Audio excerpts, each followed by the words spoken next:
Round 2. Fight. Sorry, I've always wanted to do that. This is the perfect moment. On our way to a secret session from God, if you Parliament. make me out to be an idiot, I swear to God. And I'm going to speak in French. Holy fuck, man. Come on, from this point on, only French for you. That's it. Seulement français. Comprenez-vous Oui. ce que je dis? Ah ben c'est pas être parfait. Because we should have the French Mais and je the pense- English version of this, right? So. Mais je peux pas commencer à parler en québécois. là. No, I'm just fucking around. So we got Ming and Nukem here, expert joints. We love this shit. Thanks for having us, guys. You said you wanted both of us. Well, here we are. We are here. Ming and Nukem doing our thing, protest styles, expert joints. Let's do this. Why do we think it's your CTV's here. Update I.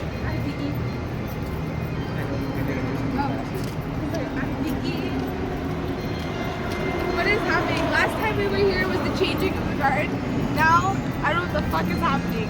I'm sure there's always ulterior motives for the dates we pick. There's bleachers and shit. Yeah, there's legit. Russell, what are you doing to us, man? Dude, we seriously what you're doing to us. You gotta give us some details, man. So we can be prepared That's it. mentally. From now on, whenever he says we're doing something, We're checking it out. what's happening where we're going. Holy fuck. I don't think we're done. We honestly agree. I hope we're alive. The thing is, are we stopping traffic? Here, apparently. Apparently, Right here? yeah, I don't. No! Yes, that's good. That was the plan the whole time. Right here! But I think we should play this safe and not ruin our chances of actually getting the message out there. Yeah. We need to talk to him. We need to talk to him. Quick before he fucking makes a mistake. Message him. Be like, where the fuck are you? Fucking the States. Oh, I'm fuck, here. there he is too. There's Where? only 3-4 of us. I don't think we're gonna shut it down. Where's the turnout? We got 6 so far. 6 people. We need like 10 or 12. Yeah. No, we need 10 And or with 12. this showing here, this is Still going to do a be press kind conference though. Yeah, that You need would to be do the cool. press Hi, conference. Okay. Hi. Justin Trudeau just walked by and I fucking screamed at him. Really? No way. Did you film it? I'm like, did you film that? Nice. That is awesome, Nice. guys. What's Call him a happening? liar and a fop. Is it after 11? It is 11 on the dot. 11 on the dot. Been there a lot. We do not have enough to do this effectively. No. Only 6 of us showed up. Nor do we have signs or anything of the like. No. Signs are on the way to Stitch. Yeah, Oh, we it's shoot coming? right then. It's gonna take us a while to get through security and stuff. We have, we're cutting it close. They're not going to let us through with the signs either. No. Only 6 of us, Okay. we can all go in. Yeah. Problem is we got all this crap, so one of us is gonna have to stay behind. That's the issue here, right? Which one of us? And if I stay behind, it has to be Christine. I with think it me, says and that you're Christine stays allowed behind, one I have to be bag. with her. What I'm thinking is that Christine and I will stay behind because we've done these things before. You read the English part, you read the French part. That's just why you're going to do the English, I think, because we're going to stay outside with all of our crap. Because we're out of people. We don't have enough people to do this effectively. We have to have people on camera as well, all right? I'm now reading the press conference. Yeah, all you do is get up and say this, and then you go, and then Ming, you step aside, Ming, you get up and say, read the same thing. This is how this is how most of this starts. All right, Suddenly, you have a bunch of letters published. Domino. let's do this. See you later. Have a wonderful day. Good one. You good? You guys got this. Literally the first time that Alex or me have done anything like this, okay? Stepping up. And Alex got dropped with this like last minute. 5 minutes ago, I was just told that I'm reading a press conference. This is interesting. Let's do this. I thought I was just Oh, there's the guy videotaping. that called us a child molester. Abuser. For the Child record, abuser. abuser. Parliamentary business has. Means us. Sorry.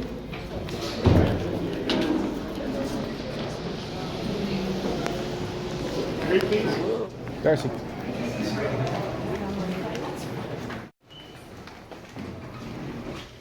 To the right, he says.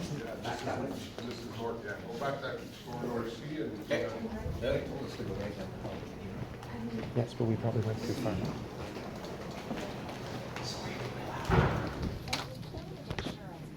Green room selfie. Yeah. We're jamming out in the green room at Parliament Buildings. It was just dropped on me 5 minutes ago, 10 minutes ago that I'm reading this. Wasn't Yeah. expecting it, but We're live in 3, I don't know, live. But me, 3 minutes. me and my co-host Ming, we're gonna do this, man. We got this. It's Nukem and Ming. Yeah. Here it is. Whoop, whoop. Protestation. Protestation. We've got to fight for our right to medicate.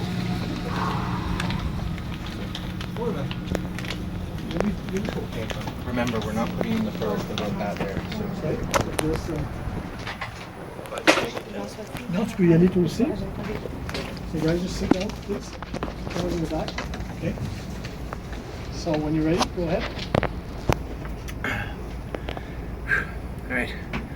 Over the coming weeks, the loose affiliation of patients known and their supporters known informally as Patients' Lives Matter will be conducting various protest demonstrations nationwide in an effort to draw attention to the challenges facing medical marijuana patients. On Monday, July 11th, 25 of us alone managed to bring Wellington Street to a standstill for the better part of 20 minutes. We hope to continue these disruptions here in Ottawa and nationwide until we see some sensible drug law reform from this government and more accurate and detailed reporting from the nation's media. We are hoping that patients and their supporters will take their own initiative and launch spontaneous protests of their own as well. We also hope to expand the protests to involve more than just traffic. The public won't know when, where, how many people will be involved, or how long each demonstration will last. We don't even know ourselves as we're coordinating these events on the fly and collectively limited by our individual medical conditions. Since the Parker ruling of 1999 and 2000, there have been 10 court rulings that have proven the medical marijuana access regulations offered by the government have been onerous, mean-spirited, incoherent, and unconstitutional in whole or in part. The most recent ruling, Allard, stipulates that the government must provide regulations to allow for marijuana dispensaries and home growing by patients or their designated growers. Government officials have been making many indications that they will not be regulating the dispensaries and that they will put arbitrary limits on the number of plants allowed for medical gardens. This would fly in the face of the Allard ruling and will inevitably lead patients into lengthy and expensive court battles, lasting another 2 to 4 years, starting just days after the August 24th deadline. Meanwhile, the Marijuana Legislation Task Force has not one admitted marijuana user on it. Not one patient, caregiver, or activist has been asked to join the task force, but staunch prohibitionists like Bill Blair and Anne McClellan have been. Imagine a government task force consisting of only anti-LGBT heterosexuals being commissioned to decide the rights of gay people, and you get the idea of how excluded we feel. On top of that, the media coverage of this issue has been, at best, found wanting. A marked improvement has been seen over the past 20 years, but still, we don't feel we are getting a fair shake. Bill Blair reiterates lies about marijuana being a danger to health, roads, and society. Lies that have been dispelled by study after study and court ruling after court ruling. And still the media just regurgitates these lies without context. If some government official opinioned the media that all homosexuals were pedophiles or that all Muslims were terror sympathizers, you wouldn't print it. But Bill Blair, Trudeau, and all tell lie after lie, provable lies, about marijuana's mythical dangers, and it is simply printed without context. That is not journalism, that's propaganda. So, until patients get a seat at the discussion table, at all levels of government, and until we see more accurate, coherent, and pun-free reporting from the nation's media, we will continue to do our best to bring attention to the issue. Thank you. Bonjour. Lors des prochaines semaines qui suivront, le groupe collectif de militants mieux connu sous le nom de Patients' Lives Matter procédera à plusieurs manifestations organisées partout à travers le Canada. Nous ferons cela pour sensibiliser les citoyens et citoyennes au sujet du mécontentement des patients face aux délais imposés par le gouvernement canadien en lien avec le processus de la légalisation de la marijuana à des fins médicales et récréatives. Le 11 juillet dernier 2016, étant plus de 25 personnes, nous avons réussi à ralentir et même arrêter la circulation pour plus d'une vingtaine de minutes à l'intersection des rues Bank et Wellington à Ottawa. Ici à Ottawa et partout ailleurs à travers notre belle nation du Canada, nous allons continuer ces manifestations pacifiques tant et aussi longtemps que le gouvernement du Canada ne présentera pas une réforme adéquate envers les lois de la légalisation de la marijuana. La propagande médiatique à ce sujet doit aussi changer pour mieux informer les Canadiens et les Canadiennes. Depuis le jugement Parker de 1999 à 2000, plus de 10 décisions judiciaires ont prouvé, hors de tout doute, que l'accès et l'utilisation réglementée à la marijuana médicale offerte par le gouvernement est onéreux, mesquin, incohérent et inconstitutionnel. Le cas le plus récent est l'affaire et le jugement alors. Le 24 février 2016 dernier, la Cour fédérale a invalidé le nouveau régime de la marijuana médicale et a donné 6 mois au gouvernement pour arrêter les nouvelles lois pour adopter les nouvelles lois face aux dispensaires, face aux clubs de compassion de cannabis médical et le droit de cultivation et d'autoproduction pour les patients et patientes médicales. À plusieurs reprises, les représentants du gouvernement ont laissé entendre qu'ils refuseront de réglementer les clubs de compassion des cannabis médical et qu'ils planifient mettre en place des limites arbitraires sur le montant de plantes qu'un patient peut légalement avoir dans leur jardin médical.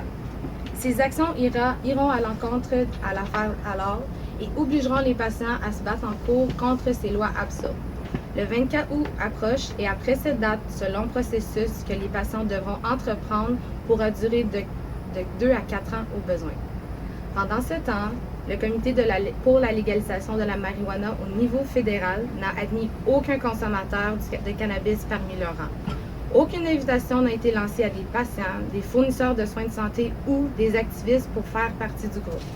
Toutefois, de fervents de la prohibition du cannabis tels que Bill Blair et Ann McClellan ont été recrutés. Afin que vous puissiez imaginer à quel point l'exclusion est grande pour nous, imaginez un comité gouvernemental qui est formé d'anti-homosexuels et qui aurait pour mandat la gestion de droits des gens gays. De plus, la couverture médiatique sur le sujet n'est pas sérieuse. Une nette amélioration a pu être notée dans les 20 dernières années, mais nous ne croyons pas être traités de façon équitable.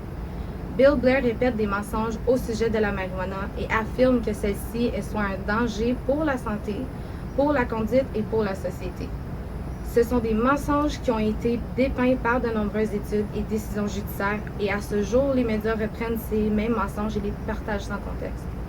Si un fonctionnaire fédéral fournissait ses opinions aux médias et que ce même fonctionnaire dirait que tous les homosexuels sont pédophiles ou que tous les musulmans sont des terroristes, personne n'oserait publier ces mots. Mais avec Bill Blair, Justin Trudeau et compagnie, ils se promènent de mensonge en mensonge au sujet des dangers mythiques du cannabis et encore une fois, ceux-ci sont publiés la plupart du temps sans aucun contexte. Ce n'est pas du journalisme, c'est de la propagande. Donc, à moins que des patients et utilisateurs de cannabis médical siègent dans l'un de ces comités à tout niveau du gouvernement, et à moins que nous observions une augmentation d'articles plus clairs, honnêtes, cohérents et libres de mauvaises influences de la part des médias nationaux, nous allons continuer de faire de notre mieux pour attirer l'attention sur ce problème. Merci beaucoup. La loi soit changée avant 24 août? On demande que... Legalisation. La légalisation, 100%. We're not even asking, we're demanding that we have legalization. We're demanding that we have our own gardens, that we're allowed to grow our own medication, which is no more harmful than a tomato, for crying out loud. We're demanding that you still have the options for the LPs because we respect what you're doing, but we still want our dispensaries for the times that the LPs, let's name Tweed out right now, which has just run out of several types of their medicine. I can tell you for a fact. I have a friend of mine who's without medicine right now because Tweed, his licensed provider, doesn't have the strain that works for him. So given the situation, if he had the opportunity, he could go to a dispensary, he'd be served, he'd be happy, he'd still be healthy and not sitting at home panicking like mad. C'est aussi simple que le fait qu'on a besoin de ces clubs de compassion. Si on les a pas, comme qui dit, on a environ une trentaine de licensed producers au Canada. On est combien au Canada? Si tout le monde fumerait ou consommerait du cannabis, ils ne sont pas capables de fournir pour toute la population. C'est pour ça les clubs de compassion, les gens qui ont leur propre jardin médical peuvent aider les gens à trouver leurs médicaments ou juste récréativement. C'est juste une plante. On demande les mêmes droits dans le fond. Mais ça s'en vient, la légalisation. Ça s'en vient, mais c'est pas assez vite. On a besoin de la décriminalisation. Encore des gens, ils se font arrêter, chargés criminellement pour des petites possessions de 0.5. Je connais assez de gens que c'est des repeat offenders, si vous voulez, que c'est parfait. Ça fait combien de fois qu'ils sont allés en prison? Ils ont payé des amendes. C'est fini, les amendes. Là, ils sont obligés d'aller en prison. Pourquoi? 21 jours pour un 0.5. Un 0.5, les gens. Un 0.5. Pas une cocotte. Des petites minuscules parties de marijuana établies dans l'auto qui ont ramassé puis ont dit c'est en vente. People who are like rapists are going to jail for less time than people who are selling marijuana, which is really pathetic because who asks to be raped? But we ask for a medication.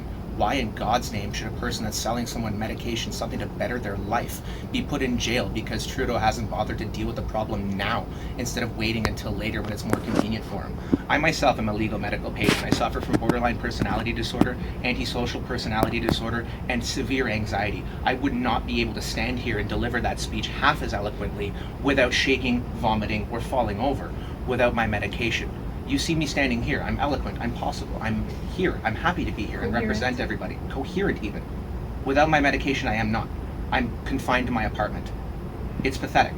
Now, should I be put in jail for growing my own medication instead of spending thousands upon thousands of dollars while on disability to be able to pay for my medication? No. Should I go to jail for providing my father, who's also on disability and can't afford to go through the lengthy process to apply for his medical card? If I provide him with medication that will help his hip, that will help his depression, that will help his anxiety, I go to jail. Is that fair? I don't think so. That's what Trudeau's holding back. He's holding us all back. He's putting us in the garden, in the back alleyways. You're taking away all of our dispensaries. You're taking away all of our meeting grounds, our vapor lounges, where people like myself feel comfortable to be, instead of dealing with all of the bad looks, all of the negative comments, all of the jeers, and standing around everybody that's smoking cigarettes. Right now, the current laws demand that I get cancer to be able to use my medication, because I'm only allowed to use my medication where people are allowed to smoke their cigarettes. That's a crime. That is the crime, not what I'm doing. I'm just trying to be healthy. Can you be more specific about the kinds of disruptions and demonstrations you're encouraging people to do? Not particularly, no. We encourage any and all positive disruption that you're willing to do. Don't break the law. That's not what we're asking you for. We're asking you to stop traffic 5-10 minutes, get 30 people together, hold signs up, make your point heard, then disperse peacefully. Don't cause riots, don't cause any crap, don't make any issues. Look up your laws for legal protest and do so in your own area. But do so. Don't stand down. Don't be in the back alleyways like they want us. Stand up and fight. Stand up and do what you're meant to do. If you want to see change, we all have to stand up for what's right. That's it. Are you concerned at all that traffic disruptions, things like that, that are holding up regular citizens, perhaps won't endear them to your cause? Oh, we're fully aware of that, and when we did it last the 11th, we were not welcome, that's for sure, but we didn't disrupt it for more than about 20 minutes. We understand that people have places to go, but we have a message to put out there. If no one's going to listen, what else do you want us to do? We have to do these things. We don't have a choice anymore. Trudeau is not listening to us. Who does he put on the task force? He puts all prohibitionists on there that hated marijuana and thought it was the most dangerous thing on earth. It's just a plant. And now they don't even include activists like Mark Emery or Jody Emery or Dana Larson, whoever else. The only one that has her, I think she's a criminologist, and Mark Emery was very happy that she was on that task force because she has written great things about the marijuana drugs. We have a constitutional right to be allowed to protest, and that's what we're doing. It's a simple fact. It's been proven unconstitutional that the government is taking away our medication and forcing us to do it their ways. So, quite frankly, no, I'm not concerned at all. The public can deal with the protests because the government that the public has elected is still holding us back. Our hands are tied. And we did get enough positive. We got a lot of positive reviews from the protest that we did the other day, especially we were on the hill afterwards and during the changing of the guard, everything, and we had people coming up to us and telling us how brave we were and how wonderful it was and that they were proud of us. So, I mean, we had people with their children that were sitting 20 feet away from us while we're medicating, and they didn't get up and move because they weren't offended. They weren't worried. Now, they did ask, as I noticed at one point, somebody who was smoking a cigarette to move away from them because they do believe, and has been proven, that cigarettes cause cancer, whereas my medicine cures cancer. Mm-hmm. But I'm forced to use it again where everybody else is smoking their cancer-causing issues. Quite fun, quite fair, and really quite fantastic, I would think. All right. Okay, thank you. Thank you, guys.